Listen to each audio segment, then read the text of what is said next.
प्रेरितों के काम का वर्णन। अध्याय 1। हेथियोफिलुस।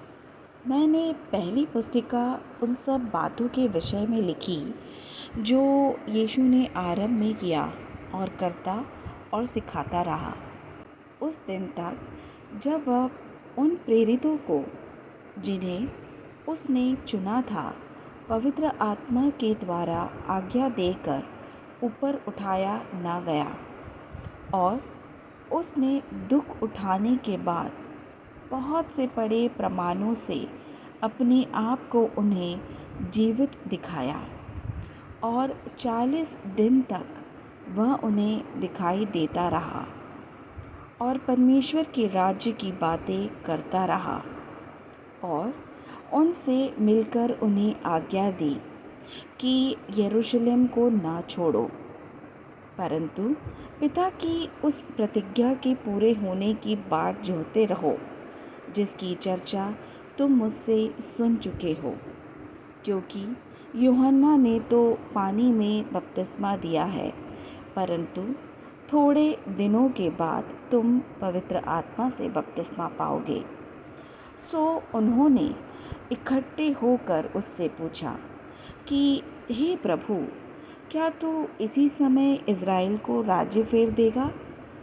उसने उनसे कहा, उन समयों का कालों को जानना जिनको पिता ने अपने ही अधिकार में रखा है तुम्हारा काम नहीं, परंतु जब पवित्र आत्मा तुम पर आएगा तब तुम सामर्थ्य पाओगे, और यरूशलेम और सारे यहूदिया और समारिया में और पृथ्वी की छोर तक मेरे गवाह होगे।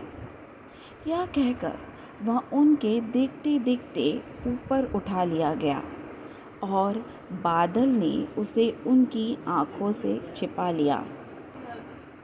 और उसके जाते समय जब वे आकाश की ओर ताक रहे थे, तो देखो, 2 पुरुष श्वेत वस्त्र पहने हुए उनके पास आ खड़े हुए और कहने लगे, हे गलीली पुरुषों, तुम क्यों खड़े स्वर्ग की ओर देख रहे हो?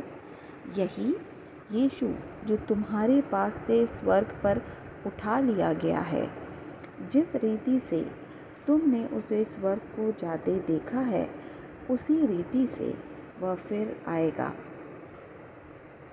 तब वे जैतून नाम के पहाड़ से, जो यरूशलेम के निकट एक सप्ताह के दिन की दूरी पर है, यरूशलेम को लौटे। और जब वहाँ पहुँचे तो वे उस अटारी पर गए जहाँ पतरस और यूहन्ना और याकूब और अंद्रियास और फिलिप्पुस और थोमा और बरतुलमाई और मती और हल्फाई का पुत्र याकूब और शामोन जलोतेस और याकूब का पुत्र यहूदा रहते थे। ये सब कई स्त्रियों और यीशु की माता मरियम और उसके भाइयों के साथ एकजुट होकर प्रार्थना में लगे रहे। और उन्हीं दिनों में पतरस भाइयों के बीच में, जो 120 व्यक्ति के लगभग इकट्ठे थे, खड़ा होकर कहने लगा, हे भाइयों, अवश्य था कि पवित्र शास्त्र का वह लेख पूरा हो जो पवित्र आत्मा ने दाऊद के मुख से यहूदा के विषय में, जो यीशु के पकड़ने वालों का अगुआ था, पहले से कही थी।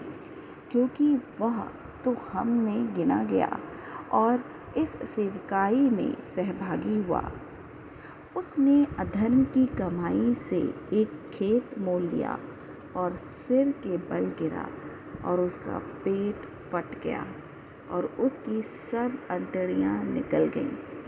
और इस बात को यरूशलेम के सब रहने वाले जान गए, यहाँ तक कि उस खेत का नाम उनकी भाषा में हकलदमा अर्थात लोहू का खेत पड़ गया।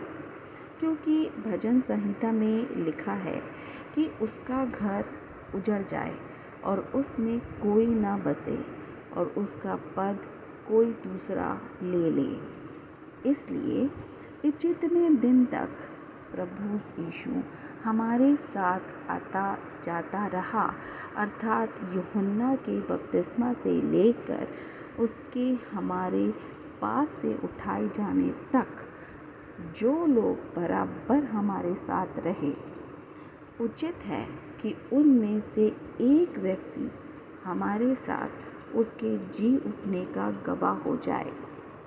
तब उन्होंने 2 को खड़ा किया, एक यूसुफ को जो बरसबा कहलाता है, जिसका उपनाम युस्तुस है, दूसरा मत्तियाह को, और यह कहकर प्रार्थना की कि हे प्रभु, तू जो सबके मन जानता है, यह प्रकट कर कि इन दानों में से तूने किसको चुना है कि वह इस सेविकाई और प्रेरिताई का पद ले, जिसे यहूदा छोड़कर अपने स्थान को गया।